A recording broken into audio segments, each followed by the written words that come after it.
تہجد، وطر، تراوی یہ ایک ہی نماز کے نام ہے، میں نے ثابت کیا، اور یہ بالکل سونے کی شرط بالکل باطل ہے، کوئی سونے کی شرط نہیں ہے۔ اور اگر کوئی کہتا ہے کہ سونا شرط ہے، وہ دلیل لے کے آئے، ان کو پوچھیں گے یہ تہجد کی نماز نبی علیہ السلام نے اور وطر کی نماز اور تراوی کی نماز جامع ترمذی میں آتا ہے کہ عشاء کے ساتھ بھی پڑھی ہے، مڈ نائٹ میں بھی، آخری رات میں پڑھی ہے، تو آپ پڑھ سکتے ہیں۔ بہرحال افضل یہ کہ آخری پیر میں اٹھ کے پڑھی جائے، وہ افضل ہے، سونا شرط نہیں ہے۔ حنفی اس کو سونے کو شرط کہتے ہیں، تو انہوں نے اس کے ہیلا بھی نکالا ہوا ہے۔ وہ کہتے ہیں کہ آپ عشاء کے بعد تھوڑی دیر کے لیے بیٹھ جائیں، ایک جھٹکا بھی آ جائے، ادھر ہی اٹھ کے اسی وضو سے تہجد پڑھ لیں، اور ہم نے الحمدللہ کئی سال اس طرح تہجد پڑھی ہے۔ اب تو ہمیں پتہ چل گیا کہ اس کی ضرورت ہی نہیں۔ صحیح مسلم میں 1724 نمبر حدیث ہے کہ نبی علیہ السلام وطر کے بعد ہمیشہ 2 نفل پڑھتے تھے۔ پہلی حدیث بھائیو صحیح بخاری اور صحیح مسلم کی متفق علیہ حدیث ہے، مشہور ترین حدیث، جسے تسبیحات فاطمہ رضی اللہ تعالی عنہا والی حدیث بھی کہا جاتا ہے، جو اہل سنت اور اہل تشیع کے درمیان کامن ہے، پوری امت کا اجماع ہے ان تسبیحات کے اوپر۔ اور یہ حدیث بخاری اور مسلم دونوں میں موجود ہے۔ صحیح بخاری میں انٹرنیشنل نمبرنگ کے مطابق 6318 اور 5362، اور صحیح مسلم میں 6917، اور یہی وہ حدیث ہے جس کا جو ترک صحیح بخاری میں 6318 ہے، اس موقع پر امام بخاری رحمت اللہ علیہ نے سیدنا علی رضی اللہ تعالیٰ عنہ اور سیدہ فاطمہ رضی اللہ تعالیٰ عنہا کے ساتھ علیہ السلام کا لفظ استعمال کیا ہے۔ یہ وہ حدیث ہے 6318 صحیح بخاری، اسی حدیث کے کانٹیکسٹ میں۔ بلکہ امام بخاری رحمت اللہ علیہ نے جو فضائل فاطمہ پر باب باندھا ہے، اس میں بھی انہوں نے فاطمہ کے ساتھ علیہ السلام لکھا ہے۔ بیسیکلی امام بخاری رحمت اللہ علیہ نے ان ناسبیوں کا رد کیا جو سیدنا علی رضی اللہ تعالیٰ عنہ کے فضائل سے چڑ کھاتے تھے، اور اہل سنت کا موقف بیان کیا کہ یہ کوئی رافضیت نہیں ہے ائمہ اہل بیت کے ساتھ علیہ السلام کا لفظ استعمال کر۔ اس کے علاوہ امام بخاری رحمت اللہ علیہ نے انٹرنیشنل نمبرنگ کے مطابق 3748 نمبر حدیث صحیح بخاری میں فضائل حسین والے چیپٹر میں جو آئی، جس میں وہ الفاظ آتے ہیں کہ جب حسین علیہ السلام کا سر مبارک عبید اللہ ابن زیاد کے سامنے لا کر رکھا گیا اور وہ چھڑیاں مارنے لگا، یہ حدیث جب امام بخاری لے کر آئے تو سیدنا حسین کے ساتھ علیہ السلام کا لفظ انہوں نے استعمال کیا۔ اور خالی امام بخاری کا یہ موقف نہیں، سنن ابی داؤد کے اندر 4646 نمبر حدیث اور جامعہ ترمذی میں 2226 نمبر حدیث میں دونوں ائمہ نے سیدنا علی کے ساتھ علیہ السلام کا لفظ استعمال کیا ہے۔ ہم نماز میں بھی اپنے اوپر سلام پڑھتے ہیں، السلام علینا وعلی عباد اللہ الصالحین، ہم پر بھی سلام ہو، تمام نیک بندوں پر سلام ہو۔ لہٰذا یہ کوئی اختلافی مسئلہ نہیں ہے، یہ صرف شیعہ سنی ٹسل کی وجہ سے اس کو اختلافی بنا دیا گیا کہ انبیاء کے ساتھ صرف لگ سکتا ہے، تمام کے ساتھ لگ سکتا ہے۔ کئی صحابہ کرام علیہم رضوان کے ساتھ محدثین نے علیہ السلام کا لفظ استعمال کیا، اور نماز میں بھی ہم کہتے ہیں السلام علینا وعلی عباد اللہ الصالحین۔ تو عباد اللہ الصالحین میں صرف انبیاء شامل نہیں ہیں، بلکہ صحابہ کرام علیہم رضوان اور اہل بیت اور اللہ کے نیک بندے سارے شامل ہیں۔ بہرحال یہ تسبیحات فاطمہ والی حدیث صحیح بخاری اور صحیح مسلم نمبر میں بتا چکا۔ سیدنا علی رضی اللہ تعالیٰ عنہ کہتے ہیں کہ سیدہ فاطمہ رضی اللہ تعالیٰ عنہا وہ گھر کے کام کاج خود کیا کرتی تھیں، اس کی وجہ سے چکی چلانے کی وجہ سے ان کے ہاتھوں پہ نشان پڑ گئے تھے، مشکیزہ اٹھانے کی وجہ سے سینے پہ نشان پڑ گئے تھے۔ وہ اپنی شکایت لے کے اپنے ابا جان یعنی امام کائنات صلی اللہ علیہ وسلم کی خدمت میں حاضر ہوئیں۔ ان کو کہیں سے پتا چلا تھا آپ صلی اللہ علیہ وسلم کے پاس کچھ غلام آئے ہیں، تو انہوں نے عرض کی کہ میں آپ صلی اللہ علیہ وسلم سے جا کر انہوں نے ارادہ کیا کہ میں یہ غلام ڈیمانڈ کروں، لیکن شرمندگی کی وجہ سے بات نہ کر سکیں، واپس آ گئیں، اور سیدہ عائشہ رضی اللہ تعالیٰ عنہ اپنی والدہ کو، اپنی ماں کو انہوں نے یہ بات بتائی اور گھر واپس آ گئیں۔ آپ صلی اللہ علیہ وسلم کو سیدہ عائشہ نے یہ بات بتائی تو آپ صلی اللہ علیہ وسلم خود سیدہ فاطمہ کے گھر تشریف لے۔ اب مزے کی بات سنیں، سیدنا علی کہتے ہیں کہ وہ رات کا وقت تھا، میں اور فاطمہ بسترے میں جا چکے تھے، ایک بسترے میں ایک چادر۔ آپ صلی اللہ علیہ وسلم تشریف لے آئے تو ہم باہر نکلنے لگے تو آپ صلی اللہ علیہ وسلم نے ہمیں کہا کہ تم اسی حالت میں رہو۔ پھر آپ صلی اللہ علیہ وسلم اپنی بیٹی اور داماد کی دل جوئی کے لیے اسی ایک چادر میں خود داخل ہو گئے۔ اللہ۔ اور سیدنا علی کہتے ہیں کہ آپ صلی اللہ علیہ وسلم دوسری طرف سے ایسے داخل ہوئے کہ آپ کے مبارک قدموں کی ٹھنڈک ہم نے اپنے سینے پر محسوس۔ کیسا خوش نصیب خاندان کہ امام کائنات صلی اللہ علیہ وسلم اس بسترے میں خود داخل ہو گئے۔ اور جب یہ دل جوئی کی اور پھر کہا سیدنا علی سے مخاطب ہو کر اور سیدہ فاطمہ سے کہ بیٹا تم لوگ غلام مجھ سے مانگنے کے لیے آئے ہو، میں تمہیں اس سے بھی ایک بہتر چیز نہ عطا کر دوں؟ تو وہ تو سمعنا و اطعنا والے لوگ تھے، انہوں نے کہا عطا کیجئے۔ تو آپ صلی اللہ علیہ وسلم نے فرمایا کہ جب بھی تم اپنے بسترے پر جانے لگو تو 33 مرتبہ سبحان اللہ، 33 دفعہ الحمدللہ اور 34 مرتبہ اللہ اکبر پڑھ لیا کرو، یہ تمہارے لیے غلام سے بھی بہتر ہوگا۔ سبحان اللہ۔ تو یہ 100 مکمل بن جاتے ہیں، 33 سبحان اللہ، 33 الحمدللہ اور 34 مرتبہ اللہ اکبر۔ اسی لیے اس کو تسبیحات فاطمہ بھی کہا جاتا ہے۔ یہ فرض نماز کے علاوہ کے بعد بھی پڑھی جاتی ہیں، وہ آگے احادیث بھی آ جائیں گی۔ اب یہ حدیث یہاں پر بخاری اور مسلم کی مکمل نہیں ہوتی۔ بخاری میں 5362 اور مسلم میں 6917 آگے الفاظ ہیں کہ وہ تابعی کہتے ہیں سیدنا علی رضی اللہ تعالیٰ عنہ سے کہ اے امیر المؤمنین، کیا یہ تسبیحات جو آپ صلی اللہ علیہ وسلم نے آپ کو بتائیں یہ آپ پڑھتے رہے؟ انہوں نے کہا کہ اللہ کی قسم میں نے پوری زندگی ان تسبیحات کو کبھی نہیں چھوڑا۔ پھر اس نے سوال کیا کیا جنگ صفین کی رات میں بھی، یہ بخاری اور مسلم کے الفاظ، کیا جنگ صفین کی رات میں بھی جب آپ پر اتنا مشکل وقت تھا اس وقت بھی آپ نے یہ تسبیحات نہیں چھوڑی؟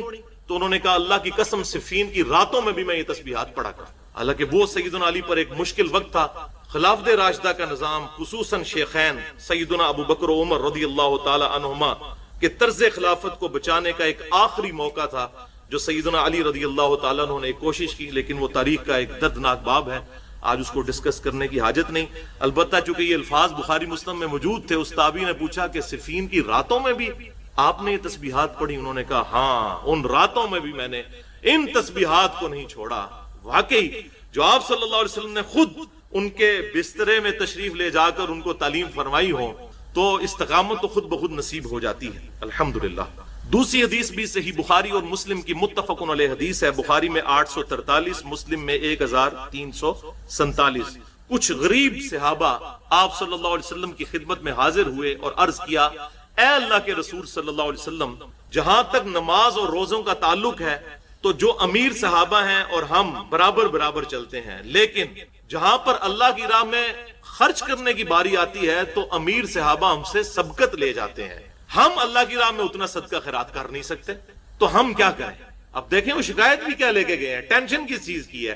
دولت کی ٹینشن نہیں ہے، ٹینشن اس چیز کی ہے کہ امیر لوگ صدقہ خیرات کر کے ثواب میں ہم سے آگے نہ نکل جائے۔ تو آپ صلی اللہ علیہ وسلم نے فرمایا کہ میں تمہیں ایک ایسا وظیفہ بتاتا ہوں، اگر وہ تم کر لو گے تو یہ کمپنسیشن جو صدقہ اور خیرات کی ہے یہ اللہ تعالیٰ فرما دے گا اور تم ان کے برابر ہو جاؤ گے، اور وہ یہ ہے کہ ہر فرض نماز کے بعد 33 دفعہ سبحان اللہ، 33 دفعہ الحمدللہ اور 33 مرتبہ اللہ اکبر پڑھ لیا کرو۔ اس میں یہ 33 دفعہ کا ذکر، اور صحیح بخاری کے ایک اور طرق میں ہے کہ 10 دفعہ سبحان اللہ، 10 دفعہ الحمدللہ، 10 دفعہ اللہ اکبر فرض نماز کے بعد پڑھ لیا۔ اور صحیح مسلم میں آگے الفاظ یہ ہیں کہ کچھ صحابہ نے پھر عرض کیا اللہ کے رسول صلی اللہ علیہ وسلم، وظیفہ تو تسی سانو 10 دیتا سی، لیکن یہی وظیفہ اب وہ امیر صحابہ بھی کرنا شروع ہو گئے ہیں، ہم نے غریبوں نے اپنے لیے لیا تھا، وہ امیر بھی کرنا شروع ہو گئے، پھر وہ آگے نکل گئے۔ تو آپ صلی اللہ علیہ وسلم نے فرمایا ذالک فضل اللہ یؤتی من یشاء، بھئی یہ تو اللہ کا فضل ہے جسے عطا کر۔ اب اللہ تعالیٰ کے فضل پہ کوئی روک ٹوک نہیں ہو سکتی، یہ نہیں ہو سکتا کہ میں ان کو کہوں کہ تم یہ وظیفہ نہ کرو۔ اللہ۔ تیسری حدیث صحیح مسلم میں 1349 نمبر ہے کہ آپ صلی اللہ علیہ وسلم نے ارشاد فرمایا کہ ہر فرض نماز کے بعد یہ کلمات پڑھنے والا کبھی ناکام اور نامراد نہیں ہوگا۔ ہر فرض نماز کے بعد یہ کلمات پڑھنے والا کبھی ناکام اور نامراد نہیں ہوگا۔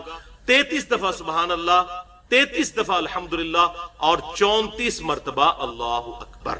یہاں پر 34 مرتبہ کا ذکر ہے اور یہ وہی تسبیحات فاطمہ۔ چوتھی حدیث بھی صحیح مسلم میں 1352 نمبر حدیث ہے کہ آپ صلی اللہ علیہ وسلم نے فرمایا کہ جو شخص ہر فرض نماز کے بعد 33 دفعہ سبحان اللہ، 33 دفعہ الحمدللہ اور 33 مرتبہ اللہ اکبر پڑھ لے، یہ 99 بن جائیں گے، اور پھر 100 کا عدد پورا کرنے کے لیے ایک دفعہ پڑھ لے لا الہ الا اللہ وحدہ لا شریک لہ لہ الملک ولہ الحمد وہو علی کل شیء قدیر، تو اللہ تعالیٰ اس کے سارے گناہ معاف کر دے گا اگرچہ سمندر کی جھاگ کے برابر ہی کیوں نہ ہو۔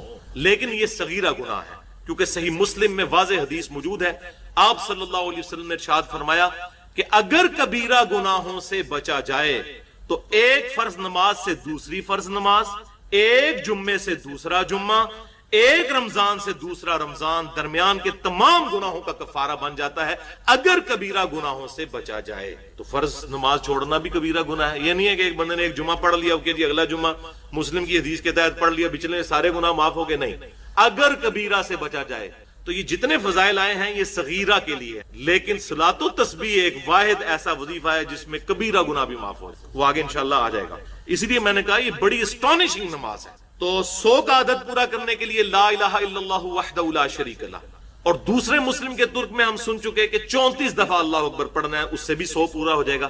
لہذا یہ دو طریقے ہیں 100 کو پورا کرنے کے، ایک دفعہ اللہ اکبر پڑھ لیں، 33 مرتبہ سبحان اللہ الحمدللہ اللہ اکبر، یہ 33 مرتبہ، اور پھر 100 پورا کرنے کے لیے یا ایک دفعہ اللہ اکبر کہہ لیں یا ایک دفعہ لا الہ الا اللہ وحدہ لا شریک لہ لہ الملک ولہ الحمد وہو علی کل شیء قدیر، اور بہتر ہے کہ ان دونوں وظائف پہ عمل کیا جائے بیک وقت۔ سنن نسائی کے اندر اسی کانٹیکسٹ میں ایک حدیث ہے 1351، اس میں آپ صلی اللہ علیہ وسلم نے فرض نماز کے بعد 25 مرتبہ 4 وظائف تعلیم، 25 مرتبہ سبحان اللہ، 25 دفعہ الحمدللہ، 25 دفعہ اللہ اکبر، اور 25 دفعہ لا الہ، یہ وہ 4 کلمات صلاۃ و تسبیح والے پورے ہو گئے۔ اب آپ ذرا اگلی حدیث سنیں اور اپنا ایمان تازہ کریں۔ 5ویں حدیث صحیح مسلم میں انٹرنیشنل نمبر کے مطابق 5601 نمبر حدیث کہ آپ صلی اللہ علیہ وسلم نے ارشاد فرمایا اللہ تعالیٰ کے نزدیک سب سے محبوب ترین کلمات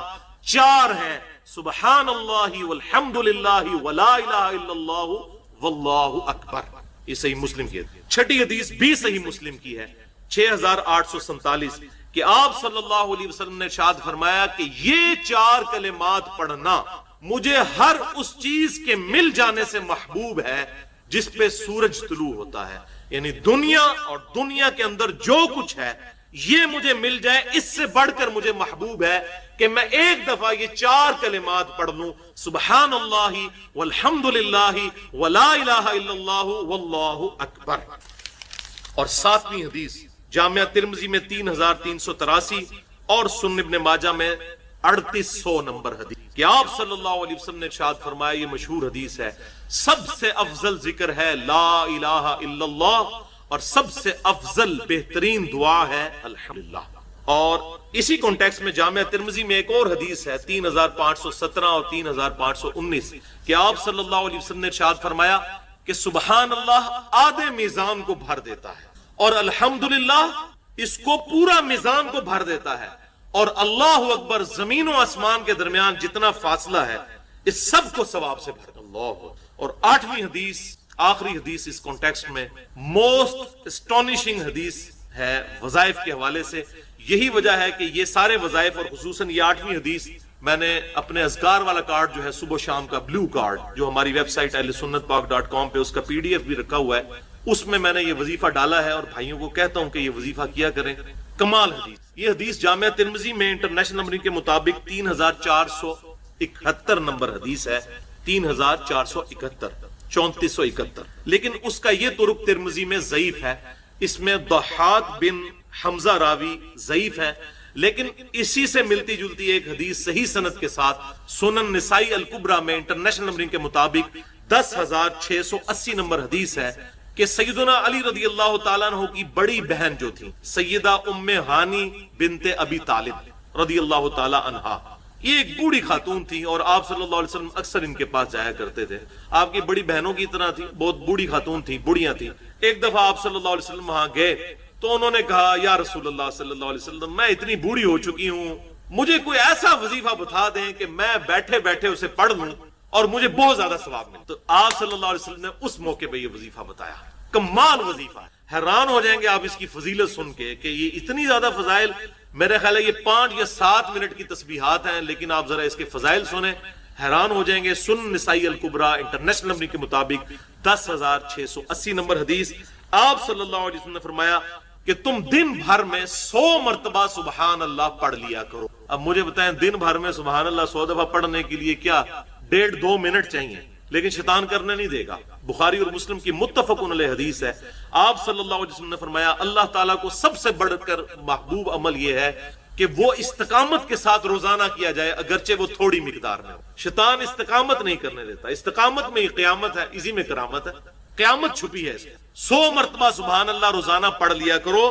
یہ اس طرح ہوگا گویا تم نے 100 غلام اللہ کی راہ میں آزاد کر دی, صرف 100 دفعہ سبحان اللہ. ابھی جناب یہ معاملہ ختم نہیں ہوا, آگے سنیں. 100 دفعہ روزانہ الحمدللہ پڑھ لیا کرو, گویا تم نے 100 گھوڑے اللہ تعالیٰ کی راہ میں جہاد کے لیے روانہ کر کہ تمہاری جان, تمہاری مال اور عزت ایک دوسرے پہ اسی طریقے سے حرام ہے جس طرح کہ یہ شہر مکہ کی حرمت ہے اور اس جگہ کی حرمت ہے, یعنی شہر مکہ کی, اس مہینے کی اور آج کے اس دن کی, قربانی کے دن کی حرمت ہے نا, جس طرح اللہ کے نزدیک یہ عزت والا ہے اور ذوالحجہ کا مہینہ حرمت والا مہینہ ہے, جو 4 حرمت والے مہینے ہیں ان میں سے, اور شہر مکہ یہ حرمت والی جگہ ہے. جس طرح یہ حرمت والی چیزیں نا, اس طرح ایک دوسرے کی جان, مال, عزت ایک دوسرے مسلمان کے اوپر حرام ہے کہ وہ اس کو نقصان پہنچائے.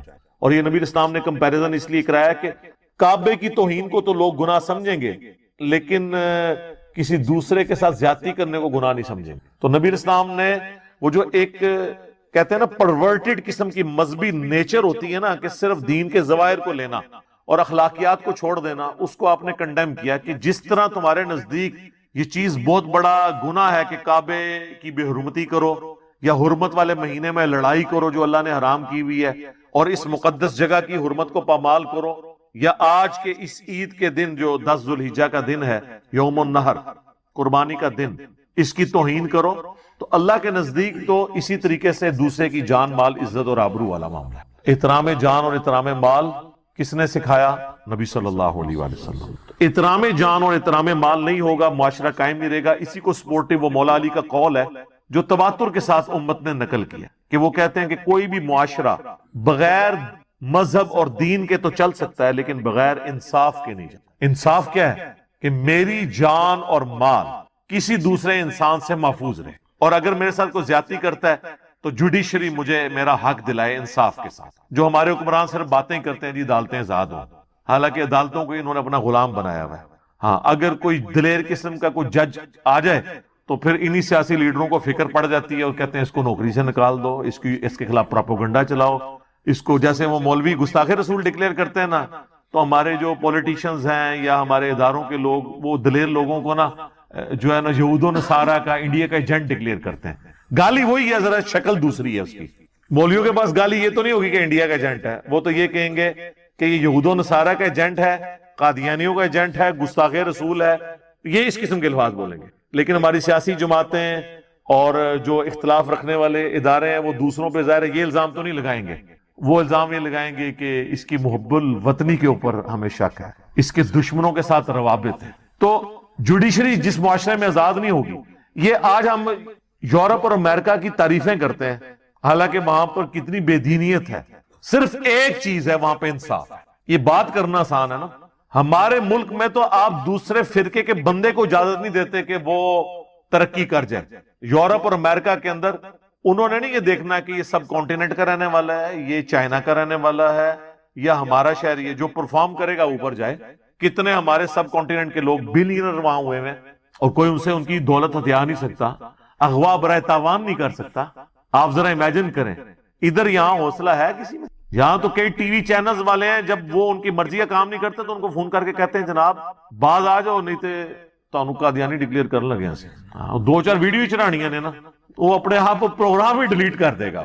یہ ہتھیار کسی کے پاس یورپ اور امریکہ میں ہے کہ آپ کو قادیانی ڈکلیئر کرنے لگے ہیں؟ کر کے دیکھو, اگلے کورٹ میں جائیں گے ہرجانہ بھگتنا پڑے گا آپ کو. یہاں کوئی نہیں, سنوائی نہیں کہیں پہ, الزامات جھوٹے لگا دیتے ہیں. دیکھیں پولیٹیکل لیڈرز ایک دوسرے کے اوپر کس طرح الزام لگاتے ہیں, کہتے ہیں یہودی ایجنٹ ہے, دوسرا کہہ دیتا ہے کہ یہ جناب انڈیا کا ایجنٹ ہے, اور اسی طرح چل رہا ہے. تو یہ اللہ سے ڈرنا چاہیے. تو احترام جان اور احترام مال, تو سیدنا علی کا جو قول ہے نا کہ انصاف کے بغیر معاشرہ نہیں رہ سکتا, انصاف کی وجہ سے وہ معاشرے قائم ہیں. اور آج آپ دیکھ لیں وہاں پہ لوگ سکون کی زندگی گزار رہے ہیں. یہاں پہ آپ اپنے مذہب پہ بات کرتے ہوئے ڈرتے ہیں کہ مولوی چوکی نہ دے تو کدھر. آپ یورپ امریکہ میں چلے جائیں, آپ کو یہودی اور عیسائی پادریوں سے بھی خطرہ نہیں ہوگا کہ آپ دین کی بات کر رہے تھے, یہ آپ کے ساتھ کوئی ایکٹیویٹی پرفارم کر دیں. تو اسی لیے یہاں جتنے لوگ ہیں وہ پولیٹیکل اسائلم کے لیے یا مذہبی طور پہ اپنے آپ کو علماء کرام کے شر سے بچانے کے لیے غیر مسلم ملکوں میں ہی تو جاتے ہیں، مسلمان ملکوں میں تو نہیں جاتے. آپ دیکھ لیں کتنے آپ کے علماء وہاں بیٹھے ہوئے ہیں. جاوید احمد غامدی صاحب ہندوؤں کے ڈر سے وہاں بیٹھے ہوئے ہیں، لیکن وہاں دیکھ لیں وہ بیٹھے ہوئے ہیں. اب امریکہ چلے گئے تو وہاں ان کو سکون ہے. اپنی بات ٹھیک ہے، علمی اختلاف کو رکھ سکتا ہے وہ اپنی جگہ، لیکن یہاں پہ لوگ علمی اختلاف نہیں رہنے دیتے. مجھے خود غامدی صاحب بتانے لگے کہ میں تو 5 وقت نماز پڑھتا تھا مسجد میں، ماڈل ٹاؤن میں جب رہتے تھے. تو ایک دن کہتے ہیں ایک مسجد کے بزرگ نے مجھے سائڈ پہ جا کے کہا، اور کہا بڑے اخلاص کے ساتھ کہ دیکھیں آپ کی مطلب اللہ کے ساتھ کمٹمنٹ اپنی جگہ، لیکن آپ اپنی جان کے تو دشمن ہیں، ہمارے پہ مہربانی فرمائیں، یہاں پہ بم پھٹا تو ہم آپ کے ساتھ خام خواہ شہید ہو جائیں گے، تو آپ گھر میں نماز پڑھا کریں. کیونکہ ان دنوں وہ یہ ضرب عزم اور رد الفساد نہیں ہوا تھا نا، تو اس لیے جو نان اسٹیٹ ایکٹر ہیں نا وہ بڑے عروج پہ تھے، اور غامدی صاحب ان کے خلاف کھڑے ہوئے تھے. ٹھیک ہے، مولوی تو ظاہر آپ کو پتہ ہے سپورٹر تھے، اور کسی زمانے میں ہمارے وہ ریاستی ادارے بھی ان کے سپورٹر تھے. وہ جب پھر ان اداروں کو فٹ ہوئے وہ بندے، ہم تو اس وقت بھی کہتے تھے یہ تمہارے گاٹے فٹ ہو جائیں گے، اپنی جو ہے نا یہ ڈاکٹرن بدلو، اپنا نیریٹو بدلو.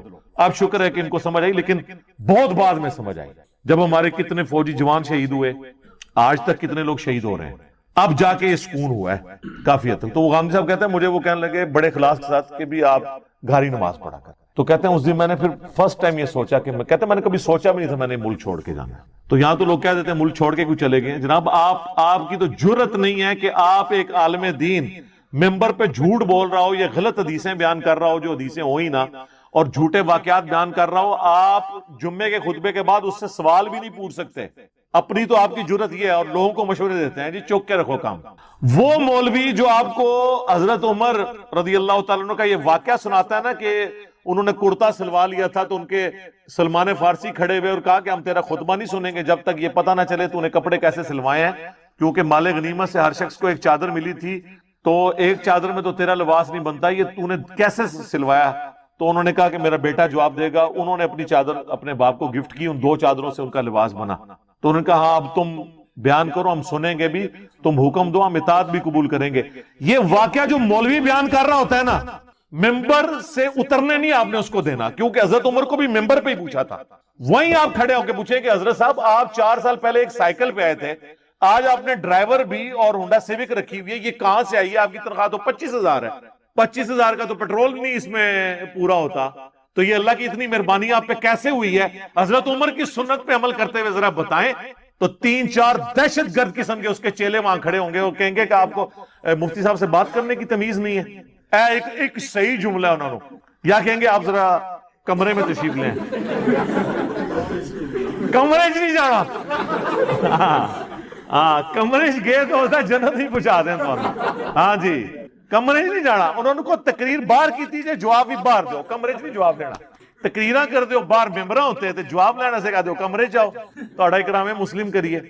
تو سب کا نہیں ہے، یہ نہیں آپ کے اکاؤنٹیبل ہو سکتے، صرف آپ ان کی تقریریں سن لیں. اللہ کے نبی چٹائی پہ بیٹھتے تھے تو بھی بینا نہ چھوڑ دیں میرے بھائی. ان کا لیونگ سٹینڈرڈ آپ دیکھیں، آپ حیران ہو جائیں گے. کوئی پرائم منسٹر، کوئی آرمی چیف اس لائف کو نہیں انجوائے کر رہا جو یہ لوگ کر رہے ہیں. آرمی چیف یا پرائم منسٹر کی تو عزت لوگ اس کے عہدے کے دبدبے کی وجہ سے کریں گے، اور اتنا ہی عرصہ کریں گے جتنے دن ہے وہ. بعد میں آپ دیکھ لیں آج مشرف کا کیا حال ہو رہا ہے. لیکن علماء وہ ہیں جن کی لوگ اندر سے عزت کرتے ہیں اور مرتے دم تک کرتے ہیں، وہ ریٹائر بھی نہیں ہوتے، کیونکہ وہ انہوں نے جو ان کو جنت میں لے کے جانا ہے نا. اتنی مت مار دی ہے یار انہوں نے. تو وہ بات کہاں سے کہاں چلے گی، چونکہ یہ آیت بہت کریٹیکل ہے. آیت نمبر 29 سورہ النساء کی، احترام جان اور احترام مال. یا ایھا الذین آمنوا لا تأکلوا اموالکم بینکم بالباطل، اے اہل ایمان مت مال ہڑپ کرو ایک دوسرے کا باطل طریقے سے.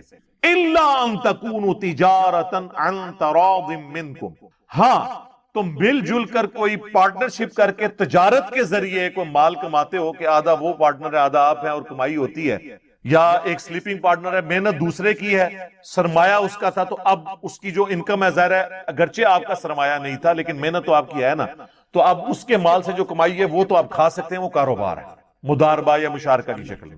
ویسے نہیں کسی کا مال ہتھیا سکتے. وَلَا تَقْتُلُوا أَنفُسَكُمْ، اور مت اپنے آپ کو قتل کرو. یہاں اپنے آپ سے مراد ہے کہ ایک مسلمان کو مارنا گویا اس نے اپنے آپ کو ہی مارا ہے، اس نے اپنے معاشرے کا قتل کیا ہے، یعنی ایک دوسرے کو قتل مت کرو. ان اللہ کان بکم رحیما، بے شک اللہ تعالی بھی تو تمہارے ساتھ بڑی مہربانی فرمانے والا ہے. جب اللہ تمہاری نافرمانیاں دیکھ کر بھی تمہارا روٹی پانی بند نہیں کر رہا تو تم بھی جو ہے نا انسان بن جاؤ, آدم کے بچے بنو, شیطان کے بچے نہ بنو. شیطان نے اپنی غلطی پہ جسٹیفیکیشن دی تھی اور آدم نے اپنی غلطی پہ معافی مانگی. تو آدم کے بچے بنو. آدمی کون ہوتا ہے؟ جو آدم کی اولاد میں سے. تو اللہ تعالیٰ بھی تو رحم فرمانے والا ہے. تو یہاں پہ احترام جان اور احترام مال آیا ہے. ایک دوسرے کو قتل بھی نہیں کرنا اور ایک دوسرے کا مال بھی ہڑپ نہیں. تو یہ بڑی کریٹیکل آیت ہے. اس آیت کے کانٹیکسٹ میں ایک حدیث ہے صحیح مسلم کے اندر. اب چونکہ اس آیت کے ساتھ وہ ریلیٹڈ ہے میں اس لیے بیان کر رہا ہوں. صحیح مسلم میں حدیث ہے انٹرنیشنل نمبر کے مطابق 4776, جو ہم نے اپنے کربلا والے ریسرچ پیپر میں بھی ڈالی ہوئی ہے, کہ عبد الرحمن بن عبد رب کعبہ ایک تابعی ہیں. وہ کہتے ہیں کہ میں خانہ کعبہ شریف میں داخل ہوا اور میں نے دیکھا کہ حضرت عبداللہ بن عمر بن عاص جو صحابی ہیں وہ خانہ کعبہ کی دیوار کے ساتھ ٹیک لگائے ہوئے اصحاب کو, اپنے ساتھیوں کو, تابعین کو حدیث بیان کر رہے ہیں, جس حدیث کے اندر وہ ترغیب دلا رہے ہیں کہ اپنے حکمران کی اطاعت تم پہ ضروری ہے. تو وہ بیٹھ کے حدیث سنتے رہتے ہیں. جب وہ حدیث بیان کر چکتے ہیں تو وہ تابعی عبد الرحمن جو ہے وہ حضرت عبداللہ بن عمر بن عاص سے کہتا ہے کہ یہ حدیث جو آپ نے یہاں بیان کی ہے کہ حکمران کی اطاعت کرنی ہے, کیا یہ حدیث آپ نے خود رسول اللہ سے سنی تھی صلی اللہ علیہ وآلہ وسلم؟ تو انہوں نے کہا ہاں, میری آنکھوں نے اللہ کے نبی صلی اللہ علیہ وآلہ وسلم کو دیکھا, میرے کانوں نے آپ سے یہ بات خود سنی اور میرے دل نے اسے یاد رکھا. اچھا, تو وہ کہتا ہے کہ آپ تو ہمیں یہ کہہ رہے ہیں کہ حکمران کی اطاعت کرو ہر حال میں, جبکہ آپ کے چچا کا لڑکا معاویہ ابن ابی سفیان جو اس وقت کے حاکم ہیں, ہمارے امیر ہیں, وہ تو ہمیں حکم دیتے ہیں کہ ہم ایک دوسرے کو ناحق قتل کریں اور ایک دوسرے کا مال حرام طریقے سے ہڑپ کریں. اور اللہ قرآن میں کہتا ہے, یہی آیت پھر انہوں نے پڑھی, لا تأکلوا اموالکم بینکم بالباطل الا ان تکونوا تجارتا عن تراض منکم ولا تقتلوا انفسکم. اب ہم اللہ کی بات مانیں یا اپنے حاکم معاویہ ابن ابی سفیان کی بات مانیں؟ آپ ذرا لیول دیکھیں. یا تو مفتی کے سامنے کوئی حدیث بیان کرے نا تو وہ کتے کی طرح پڑھتا ہے آگے سے, یہاں ایک تابعی صحابی کو آیت سنا رہا ہے کہ سر جو آپ یہ بات کر رہے ہیں قرآن تو یہ کہتا ہے, ہم کدھر جائیں؟ فرق دیکھیں. قرآن اسی کہتے ہیں کتابوں کو مانے. اس نے بابے کو نہیں مانا, اس نے کتاب کا حوالہ پیش کیا ہے اپنے سے بہت بڑے بابے کو. یعنی میں رسپیکٹ کے طور پہ یہ لفظ استعمال کر. انہوں نے بھی آگے سے نہیں کہا تم توہین کر رہے ہو, تو وہ خاموش ہو گئے, اپنا سر جھکا لیا. تھوڑی دیر خاموشی کے بعد اب سوال ہی بڑا ڈاڑا تھا. ایک تو حکمران کی بات کی اور کہا کہ وہ آپ کا کزن بھی لگتا ہے. پھر انہوں نے سر اٹھایا, انہوں نے کہا کہ معاویہ کی اطاعت کرو ان کاموں میں جس میں اللہ کے حکم کے اندر اندر وہ حکم دے, اور جس میں وہ تمہیں اللہ کی نافرمانی کا کہے تم اس کی نافرمانی کرو. یہی ایٹیچیوڈ ایک مسلمان کا ہونا چاہیے, اور یہ صحابہ کا ایٹیچیوڈ تھا. بخاری اور مسلم دونوں میں حدیث ہے کہ نبی علیہ السلام نے ایک انصاری صحابی کو ایک لشکر کا امیر بنا کر بھیجا, اور اس حدیث کے راوی مولا علی ہیں رضی اللہ تعالیٰ عنہ. تو راستے میں اس امیر کو غصہ آ گیا. غصہ آیا تو اس نے ایک لکڑیوں کا بہت بڑا الاؤ جلایا, بہت بڑا لکڑیوں کا آپ سمجھ لیں گٹھا جمع کر کے اس کو آگ لگائی, اور اس نے کہا کہ دیکھو نبی علیہ السلام نے مجھے تمہارا امیر بنایا اور امیر کی اطاعت واجب ہے. بخاری مسلم میں حدیث ہے نا کہ جس نے میرے بنائے ہوئے امیر کی اطاعت کی اس نے میری اطاعت کی, اور جس نے میری اطاعت کی اس نے اللہ کی اطاعت کی, اور جس نے میرے بنائے ہوئے امیر کی نافرمانی کی اس نے میری نافرمانی کی, اور جس نے میری نافرمانی کی اس نے اللہ کی نافرمانی. تو اس نے کہا کہ میں تمہارا امیر ہوں اور میں تمہیں حکم دیتا ہوں کہ تم اس آگ میں چھلانگ لگاؤ. یعنی غصہ ٹھنڈا کرنا سی, انہوں نے آگے سٹ رہے. اب وہ تو جناب آگے کو مخلد تو نہیں تھے نا سر, وہ یہ تو نہیں کہتے تھے کہ مفتی صاحب نے فرما دیا لاؤ چھال. انہوں نے کہا کہ بڑا پیارا جملہ بولا, انہوں نے کہا ہم تو آگ سے بچنے کے لیے ہی رسول اللہ کے دین کو قبول کیا تھا ہم نے, اور تم ہمیں آگ میں پھینک رہے ہو. ہائے ہائے ہائے. آج کوئی یا تو لوگ پیروں کے کہنے پہ بچے ذبح کرتے ہیں, چلے بچے ذبح کرنا تو آپ کو یعنی ایک دم لگتا ہے کہ بہت بڑا جرم ہے. اس سے بڑا جرم یہ ہے کہ پیروں کے, بزرگوں کے, مفتیاء کے, علماء کے کہنے کے اوپر لوگ سنت کے مطابق نماز پڑھنے سے ڈر جاتے ہیں, رسول اللہ کا طریقہ چھوڑ دیتے ہیں, لیکن وہ ہمیں نظر نہیں آتا. بچہ مر جائے تو نظر آ جاتا ہے. انہوں نے آپ کا ایمان بھی قتل کیا ہوا ہے, وہ ایمان ہم قتل کروا لیتے ہیں. تو ٹھیک ہے جی, وہ جانے انشاءاللہ تعالیٰ وہ سنبھال لیں گے. وہ کی تو سامبھن گے تو ہم نال لے کے جان گے جتنے انہوں نے آپ جانا ہے. ٹھیک ہے نا جی. تو خیر اسی دوران وہ آگ ٹھنڈی ہو گئی اور اس صحابی کا غصہ بھی ٹھنڈا ہو گیا. حدیث کے الفاظ ہیں کہ اس صحابی کا غصہ بھی ٹھنڈا ہو گیا، اور جیسے ہی وہ سفر سے واپس آئے نا، انہوں نے سیدھا رسول اللہ کو شکایت کی کہ جی آپ کے امیر نے ہمارے ساتھ یہ کیا ہے۔ نبی علیہ السلام نے فرمایا اگر تم لوگ اپنے امیر کے کہنے پر اس آگ میں چھلانگ لگا دیتے تو جہنم کی آگ میں جا کے نکلتے سیدھے۔ اس سے یہ بات پتہ چلی کہ امیر، مفتی، بزرگ اگر کوئی صحابی بھی ہو اور وہ قرآن و سنت کے خلاف چلنے کا آپ کو کہے تو آپ نے نہیں ماننا، یہ ہے اس میں سے میسج۔